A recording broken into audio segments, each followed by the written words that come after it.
자, 이제 네 번째로 가서 종교개혁과 소그룹에 대해서 한번 좀 보도록 하겠습니다. 종교개혁은 사실은 이제 우리가 1차 종교개혁인 마틴 루터의 종교개혁은 잘 아는데요. 2차 종교개혁에 대해서는 조금 인식이 많지는 않습니다. 먼저 마틴 루터의 종교개혁부터 한번 좀 보도록 하겠는데요. 마틴 루터가 종교개혁을 일으킬 때 집중한 것은 대그룹 교회의 개혁에 집중했습니다. 당시 그 로마 가톨릭 교회에서는요, 공식적인 예배 규범이 어떻게 돼 있냐고 하면 헬라어, 히브리어, 라틴어로만 진행하게 돼 있었습니다. 그래서 평신도들은 예배에 들어와 있어도 처음부터 끝까지 이해할 수 있는 것이 거의 하나도 없었습니다. 그래서 마틴 루터는 예배가 이래서는 안 된다고, 이런 의식이고 주문밖에 안 된다고. 그래서 마틴 루터가 독일 사람이기 때문에 독일어로 된 쉬운 예배 규범을 보급하고 모국어로 되어진 성경으로 대그룹 예배가 드려져야지 사람들이 제대로 된 신앙을 가지고 이것이 종교개혁의 출발이 된다. 여기에 굉장히 집중을 하게 되었죠. 대그룹 교회의 개혁이 그의 목표였습니다. 하지만 루터 역시 종교개혁이 대그룹 교회의 개혁만으로 온전해지지 않는다는 것을 알았고 소그룹 개혁이 필요하다는 사실도 그의 책에서 언급하고 있습니다. 이렇게 기록하고 있죠. 모든 회중이 모이지 않아도 되며 자원하는 사람들이 모여 그렇게 크고 장엄하게 성가를 부를 필요가 없고 설교를 듣고 말씀을 진지하게 받아들일 수 있도록 돕는 모임이 필요하다. 또 소그룹의 헌금을 통해 가난한 사람들을 섬길 수 있고 모든 것을 말씀과 기도와 사랑을 중심으로 하는 집에서 모이는 예배 말이다라고 하면서 그는 대그룹 교회 개혁에 집중하고 있으면서도 소그룹 교회가 피력을 하고 있습니다. 하지만 초창기 종교개혁 때에는요, 대그룹 교회 개혁 정도밖에 할 수 없었고 거기에 머무를 수밖에 없었습니다. 그 이유에 대해서도 소그룹 교회가 필요함을 이야기하면서도 한계에 대해서, 그러니까 할 수 없는 이유에 대해서 이렇게 밝히고 있죠. 나는 아직 이런 집회나 모임을 명하거나 조직할 수 없고 또한 하고 싶지도 않다. 왜냐하면 나에게는 아직 그것을 위해 필요한 사람들과 인물들이 없기 때문이다라고 하면서 자칫 소그룹 이렇게 만들었는데 그걸 감당할 수 있는 사람들이 세워져 있지 않다고 하면 혼란만 더 가중되어질 것이다. 이렇게 생각한 것이 그가 종교개혁을 하면서 가지고 있었던 한계입니다. 자, 제2의 종교개혁, 슈페너에 의한 제2의 종교개혁을 한번 좀 보도록 하겠습니다. 그로부터 150년 후에 독일 루터 교회에서 슈페너라는 목회자가 나타나게 되는데요. 그는 평신도들이 주일 오전 예배 한번 참석해서는 비록 그것이 독일어로 드려지는 예배라 할지라도 영적 성장이 없다는 사실을 직시하고 이 문제가 개혁이 반드시 필요하다는 것에 집중하였습니다. 루터의 종교개혁이 교리 중심의 개혁 운동이었고 삶의 개혁이 되지 못했다는 사실도 그는 지적하면서 개신교 스칼라주의에, 그러니까 그냥 지식적인 변화에만 머무르게 되기 때문에 다시 한번 종교개혁이 운동이 일어나야 한다라고 생각을 했는데요. 그러면 다시 일으키는 종교개혁은 무엇을 중심으로 해야 되느냐? 먼저 이 다시 일으키는 종교개혁의 핵심은 만인 제사장직에 대해서 훨씬 더 확립하고 강조되어야 된다라고 그는 주장했습니다. 그래서 그는 1670년에 소그룹 모임들을 교회 안에서 시작하게 했는데요. 이 모임의 가장 주된 목적은 격려와 감찰이었습니다. 서로 말씀 안에서, 서로 기도 안에서 살도록 격려하고요.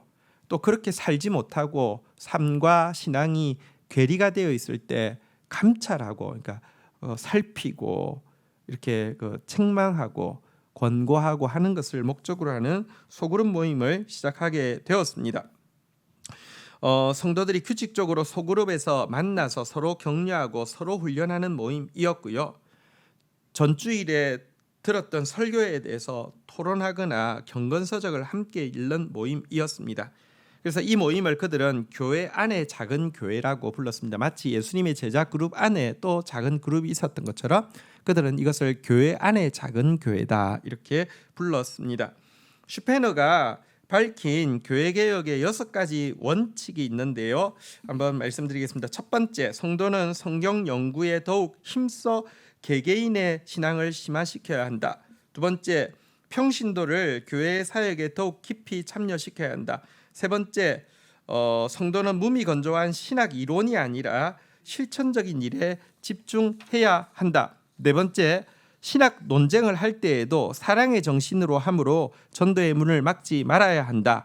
다섯 번째, 이를 위해 목회자는 도덕적인 생활을 해야 하며 신학 교육을 제대로 받아야 한다. 여섯 번째, 목회자는 열정적이고 확신 있는 설교로 사람들을 회심시켜야 한다라고 하면서 이 소그룹이 제대로 활성화되어지기 위해서 목회자는 어떻게 준비되어야 하며 소그룹 안에 있는 각 개개인은 무엇에 집중해야 하는지를 원칙으로 밝히고 있습니다. 어쨌든 루터에 의해서 대그룹 개혁이 일어났다고 하면 슈펜에 의해서 소그룹 개혁이 이제 같이 시작되어진 것을 볼 수 있고요. 그리고 역사상 사실 이 소그룹이 얼마나 세상을 변화시켰는지를 보여주는 예를 이제 진젠도르프와 또 세뮤엘 밀즈 운동을 통해서 좀 설명하려고 합니다. 슈펜의 영향을 지대하게 받은 사람 중에서 이 소그룹 운동을 그 종교 교육과 이게 학교에 적용시킨 사람이 있습니다. 이 경건주의 계열의 학교인 할레 대학에서 교수를 하고 있던 프랑케라는 분이 만민제사장으로 사람을 키우기 위해서는 초, 중, 고 학교, 그러니까 그곳에서는 예비 학교라고 있습니다. 대학을 이제 학교라고 하니까 예비 학교를 설립을 해서 여기서부터 가르치면 이들이 성인이 되었을 때에 그들이 정말 준비되어진 소그룹 리더가 되어질 수 있다는 개념으로 학교 운동을 시작하게 되었습니다. 이 사람이 그 만든 학교에 다니는 학생이 진젠도르프라는 학생이었습니다. 저는 이제 그 프랑케가 만든 그 학교를 한번 찾아간 적이 있고요. 그 벽면에 진젠도르프의 이렇게 그 명패가 붙어 있는 것을 보았는데요. 어쨌든 그 학교에서 자라던 학생, 이 진젠도르프가 그 학교에서 5명의 소년과 함께 만든 모임이 겨자씨 모임이라는 기도 모임이었습니다. 당시 유럽 사회는요, 정말 교파 간의 갈등이 너무 심했습니다. 이건 정말 전쟁이었죠. 그러면서도 아직까지 복음을 듣지 못한 이민족에 대한 관심은 전혀 없었습니다. 그는 이 겨자씨 모임을 통하여서 기도하기 시작했습니다. 우리가 정말 서로 사랑하게 하는 교회가 되어지게 해주십시오. 그리고 복음을 전하는 교회가 되어지게 해주십시오라고 5 소년과 함께 기도하게 되었는데요. 기도하면서 자란 이 진젠도르프가 23살이 되어서 착손주의 그 백작이 되었고요. 그래서 거대한 영지를 물려받게 되었는데요. 이 자기의 영지에 보헤미아와 모라비아의 종교 난민들을 받아들이고는 헤른후트라고 해서 하나님의 피란처라는 이름으로 그들을 위해서 영지를 내놓게 되었습니다. 200여 명의 종교 난민이 모인 공동체였습니다. 그 당시는 이제 정말 기독교 안에서 막 서로 죽이고 막 그 교리 논쟁 가지고 막 서로 막 이렇게 할 때 그것 때문에 고통받고 있는 사람들을 받아준 곳이죠. 이곳에서는 날마다 경건 일기를 쓰게 했고요. 소그룹으로 모일 때에는 그 경건 일기를 나누게 했고요. 자신이 영적으로 씨름하고 있는 여러 문제에 대해서 내놓고 서로 기도하게 했습니다. 헤른후트가 박해를 피할 수 있는 영적 피난처라는 소문과 참된 교회를 제대로 구현할 수 있는 자유가 있다는 소문이 나기 시작하자 점점 더 많은 사람들이 왔습니다. 여기는 루터파도 있고 개혁파도 있고 제세례파도 있고 또 다양한 민족들도 있고요. 다양한 기대와 이념을 가진 상처받은 난민들이 모인 곳이었습니다. 여러분, 이것이 천국이 될까요? 아니요. 논쟁과 갈등이 극심하게 많았습니다. 하지만 어쨌든 그 하나님께서 시작하신 일이기에 파국을 맞이하진 않았지만 갈등이 많았는데요. 그래서 그들이 1727년 8월 13일 수요일 오전 11시에 이 막 갈등이 많았는데 그 공동체에 살고 있는 4명의 10대가 극적인 회심을 체험하면서 그곳에서 갑자기 부흥 운동이 일어나게 되었습니다. 8월 13일 수요일 날에 이런 부흥 운동이 일어나게 됐고 8월 29일 날 그들이 기도회와 찬양을 하고 있는데 이때에 아이들까지 포함한 찬양이었는데 그날 밤에 성령께서 새벽까지 너무 강력하게 임하게 되었습니다. 이렇게 시작된 기도회가 남녀 24명이 하루에 1시간씩 이렇게 맡아서 기도하는 형태로 발전해 가지고요. 100년간 기도의 불이 꺼지지 않고 계속되게 되었고요. 이 모라비안 형제단의 선교 열정이 용광로처럼 타오르게 되어서요. 헤른후트를 통하여서 전 세계에 266명의 선교사가 파송되었습니다. 당시는 해외 선교라는 개념 자체가 없었습니다. 뭐 자기들 복음을 믿으면 되는데 문제는 작은 차이로 전쟁하는 데만 여념이 없었는데 이때 266명의 선교사가 나가게 되는데 심지어 남미의 수리남을 비롯해서 어쨌든 당시로는 땅끝까지 이 선교사들이 가장 힘든 지역으로 나아가서 선교하는 역사가 일어나게 되었습니다. 이 일의 원동력이 진젠도로프의 소그룹 또 이 헤른후트의 소그룹이 이런 역사를 일으킨 것을 우리가 기억할 필요가 있습니다. 진덴도르프는 이 부흥을 경험한 후에 공동체를 더 작은 그룹의 소그룹 체제로 새롭게 또 편성하였습니다. 어쨌든 날마다 경건일기 쓰게 했고 모일 때마다 이렇게 나누게 했습니다. 이때 헤른후트의 소그룹 단위를 밴드라고 불렀습니다. 그러니까 이제 우리로 치면 이제 무슨 소그룹 어쨌든 밴드가 형성이 되게 됩니다. 일주일에 2번씩 저녁에 2-3사람이 모이는 모임으로 만들었고요. 이곳에서 멤버들의 상태를 돌아보고 격려했고요. 각 이 밴드에서는 간사가 선출되었고요.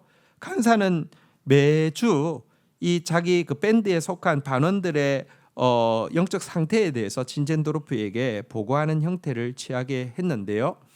이 진젠도르프의 이 밴드 이 모임을 요한 웨슬레가 1738년도에 이 헤르누트를 2주간 방문하여서 보고는 감동을 받게 되고 그래서 일어난 운동이 영국의 감리 교회입니다. 감리 교회라는 것은 사실 이제 감리한다 메소디스트라고 하죠. 그러니까 이렇게 건축을 짓고 나면 감리하잖아요, 그죠?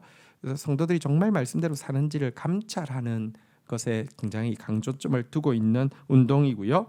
그래서 영국에서 감리교회에 의한 대각성 운동이 일어나는 원동력이 되었습니다. 재미있는 것은 이때 이 운동의 핵심에 섰던 요한 웨슬레 또 사실 이 부흥 운동의 말씀은 요한 웨슬레가 책임졌다고 하면 찬양을 찰스 웨슬레 그의 동생이 책임졌는데 찰스 웨슬레는 10대였습니다.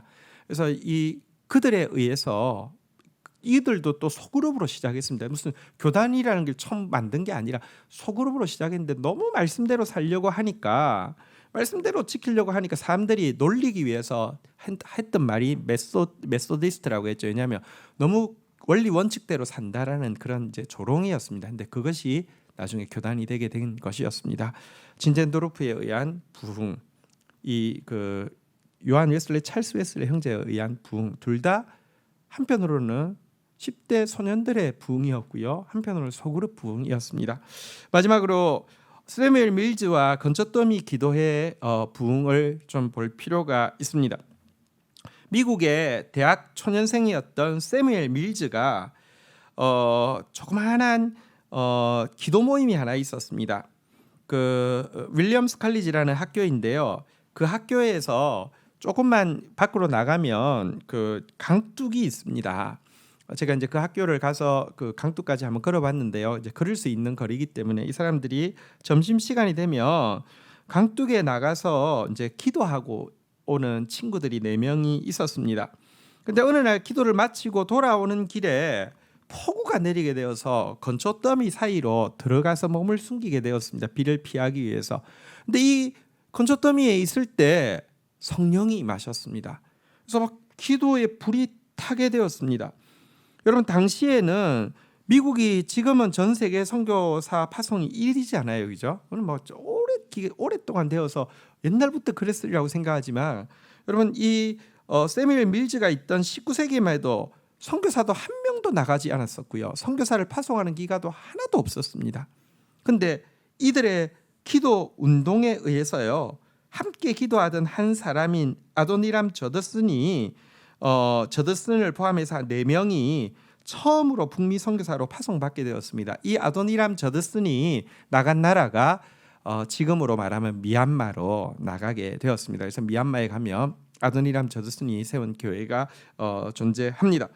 그리고 그들을 뿌리로 두고 이 세뮤엘 밀즈와 건초더미 기도회의 뿌리를 두고 1888년도에 일어난 것이 정말 유명한 학생 선교 자원자 운동, 스튜던트 발런티어 무브먼트라는 것이 일어나게 되죠. 여러분, 이 운동에서 50년 동안 선교사가 25,000명이 이 학생 운동을 통해서 일어나게 되었고요.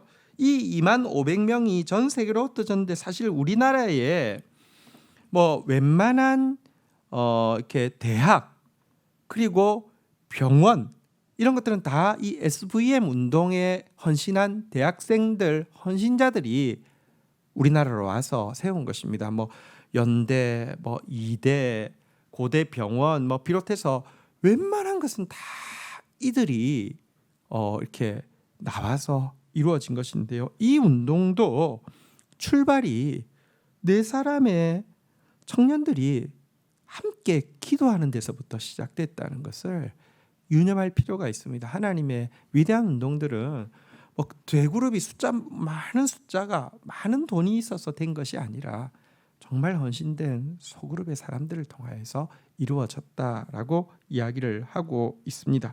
이것이 우리가 주일에 모여서 같이 예배드리지만 또 소그룹으로 모여서 경건일기를 쓰고 큐티를 나누고 말씀을 나누고 함께 기도하고 또 함께 전도하는 이유입니다. 우리가 지금 만들어가고 있고 또 꿈꾸는 이 소그룹 셀 교회 소그룹 운동이 무엇인지 오늘 나누었는데요. 배운 지식이 또 우리 셀 그룹을 더 풍성하게 하고 셀 그룹을 위해서 더 많이 기도하게 하는데 좋은 자양분이 되기를 축복합니다. 리더 여러분들 수고 많으셨습니다. 감사합니다.